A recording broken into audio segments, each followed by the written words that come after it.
Now my timeline in my storyboard, I am looking at boat dive and it says to add a freeze frame for a second. So let's go ahead and do that. So in my sequence, I'm going to zoom a little bit here so you could see it better. And it wants to add a freeze frame about 4 seconds into boat dive. So when I count 15 seconds, then maybe about 19 is where I want to freeze frame. So I've moved my blue line on the timeline to exactly where I want to do a freeze frame. It's actually called a frame hold in Adobe Premiere. So I'm going to right click on the clip. And when I right click, it should open a big giant window. Sometimes when you right click, it opens a small window. And of course, it's not going to do it now for me. But if it does a small window with only 3 options, that's not correct. So then you just keep clicking on it until it gives you this big menu with lots of options. And down here, what I want is frame hold. And there's a couple of options here, but the one I'm going to choose is insert frame hold segment. And so when I click it, what it did was it made a video, it split the video and it added a picture of wherever I had blue line at. So it's a frame hold segment. So now watch, this is the video and then it freezes it right there. And then it continues with video for that. So you can trim this just like anything. If you want to make that freeze hold, frame hold shorter, you can trim it. And then I would just click on this and hit delete to get rid of that blank space. Or you could make it longer. So I'm going to Control Z just to undo. If you want to make it longer, then you're going to drag it longer on that. And then so when you play it, it plays, freezes, and then goes back to whatever, the video as it continues. So that's a frame hold segment. So once again, let me undo, put the blue line where you want it to freeze, right click, pick insert frame hold segment. And then it adds it and then you can trim, move it accordingly. And so there's your frozen and then it continues with video. So that's how you do a frame hold segment. I put a question mark on keyframing. So let me show you a little bit of keyframing, which is kind of complex. So keyframing allows you to do something to the video that's already here on the timeline. So in this case, I'm going to zoom. So I'm going to move my blue line onto my clip, make sure that I've clicked on the clip because that's the one I want to work on. And then I'm going to switch to Essentials editing. So in Essentials editing, up here, there are all the things that I need to do when I edit. So a lot of students like to just use this workspace because it has everything in one place. So we're going to need effect controls. So at the top, you see how it says Lumetri and graphics. Click on effect controls. And a keyframing allows you to zoom into a video or change the scale or do anything like that. So let me show you without turning the keyframe on. So I click on my video, I'm in effects controls. If I want to zoom, this is scale. So 100% is the normal video, but when I hover over that scale percentage, I can actually use my left click, or you could just type it in and zoom into the video. You lose a little bit of resolution on there, but let's say we can't see our scuba divers. So I'm going to change my position as well. So X and Y.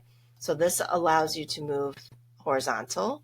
And then this one, the one that says 450 and now is at 1,000, lets me move Y across the Y axis up and down.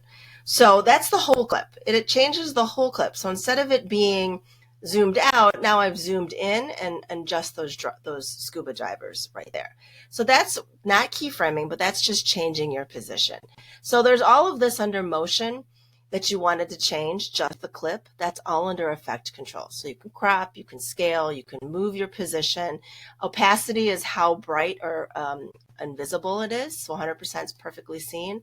So I can lower the opacity so that it is more invisible. In this case, it's over black, so it's going to go darker. But if I had this overlaid over another video clip, and I wanted those two to play together, so let me show you that real quick. So if I moved this up and I put it over my boat dive video, you can't see the boat dive because it's 100%, but if I click on scuba dive and in effect controls, change the opacity, so let's say to 50%, now we've got two clips going on at the same time. So if I change it even more, so you can kind of see this is the clip underneath it, and then this is the original clip on top of it. So when I lower the opacity of the top clip, it makes them more transparent on top, and then those clips play together. You see how that is? So that's playing with your opacity, moving them on top of each other so they play at the same time. So I'm going to undo for now and put that clip back. So those are just effect controls that you can do to change your scale, your position if you wanted to. So I'm going to undo till now the clip is back the way it was to begin with. A keyframe allows me to make that slowly zoom in. So I'm going to show it to you in opacity, I think is easiest. So this is kind of complex. At the beginning of my clip, I'm going to move the blue line to the beginning.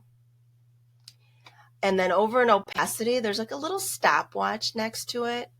That's how we turn on the keyframing. And so before we changed the transparency, the opacity on the whole clip. But now I want it to start at 100% and then slowly get more invisible. That's what I need keyframing for. So I'm going to turn it on in opacity. So it sets this blue dot here. So at the beginning, it's 100%. And then maybe by the middle, so I move my blue line over, right about here is maybe where I want it to be more transparent. So then I click on this to add a keyframe. And you can see it here in this window because this one was 100%. And now this one I'm going to change to, let's say 50%, close to 50% right there. And so at the beginning, it's 100%. And then by the time it hits the second keyframe, which is here, I'm going to make it lower just so it's more obvious. Then I'm going to make it 30%. So this is keyframing. So now when I move it to the beginning and I hit play, you're going to see it start at 100% and slowly get to 30% by the time I hit that keyframe. And you can do that with scale. So again, if I move it to the beginning of the clip, I turn on the keyframing by hitting this little stopwatch. It turns it on. Here it's 100%. And then by here, let's say I'm going to add a keyframe. And then I want it to scale to, let's say like that. So then first keyframe, 100%. Second keyframe, 190%. And so then when I move this line back and hit play, you're going to see two keyframes, one for the transparency and one for the scale. So it's like a zoom on that case. And so that's the way to do keyframing. This one's a little more complex. We usually don't get to this till second semester, but I just wanted to show you how to do that. And if you don't like them, you just hit the stopwatch again and turn them off, and it'll ask you, are you sure you want to turn it off? But you could do that with anything in your effect controls is to set up the keyframe on that. So that one's a little more complex than normal. But okay, so back to the storyboard. Storyboard, we want to put in after scuba diving, then we want to do sky surf. So then let's go back to Prelude. And in sky surf, I'll double click, opens it in my source window.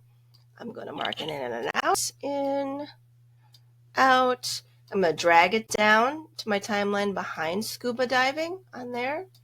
And then according to my storyboard, it wants it to be slow motion. So this one's actually easier than keyframing. So down here on my timeline, I'm going to click on it. Again, I put the blue line on just so I could see it on there. When I right click, again, it should open a big window. And on the big window, I am looking for speed and duration. So speed and duration allows me to change how fast, slow-mo, fast motion. 100% is normal. If I go above 100%, then it's going to go faster. So then if I go 200%, for instance, you'll see the clip gets smaller because now it's going to play quicker and it's going to not take up as much time on my timeline. So when I hit play, now it's going at 200% and it's super fast. I'm going to undo what I did, right click, and then again, speed and duration. And now if I go 50%, so below 100%, and I click OK, it makes the clip longer because now I've slow-moed it. Now I've gone slower, which is what we wanted on the storyboard. So I've slow-moed the clip on there. And so that's slow motion. You can also, in speed and duration, reverse your clip. So if you want it to go backwards, you could do that on there as well. Back to my storyboard. Stormy is next. So then I will find my Stormy clip, double click it, and mark an in, mark an out, highlight it, and then drag it down to the bottom here. Oops, we want it right after Sky Surf. So, and on this one, we want to add a marker because I'm going to show you some special effects later, but a marker is like a Post-it note that just says, I'm going to do something here later, or take note of this, or double check this. So wherever I want to put that marker, in this case, four frames in, I move the blue line to where I want to do this. And then right under my program monitor, there is a little button here that says add marker. It looks like a home plate, home base thing. So when you click on it, it adds a marker. And you'll see it on your timeline as this tiny little green. Let me zoom so you can see it better. So it's that little green thing at the top. That's a marker. And when I double click on that, I can name it and I can make it longer. I can change the color.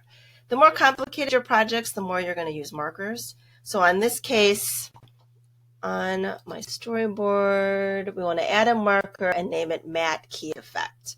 So on the name, Matte Key Effects, I'm going to make that marker play for, let's say, 5 seconds. So I'm going to change that time, and I'm going to make it purple because I love purple. And I click OK.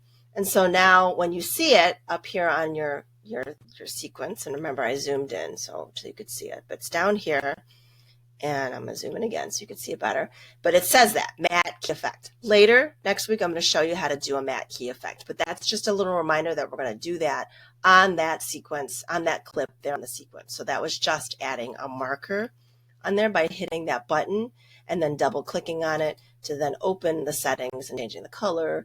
And comment is a little note to yourself. Polini will show how to add matte key effect here later.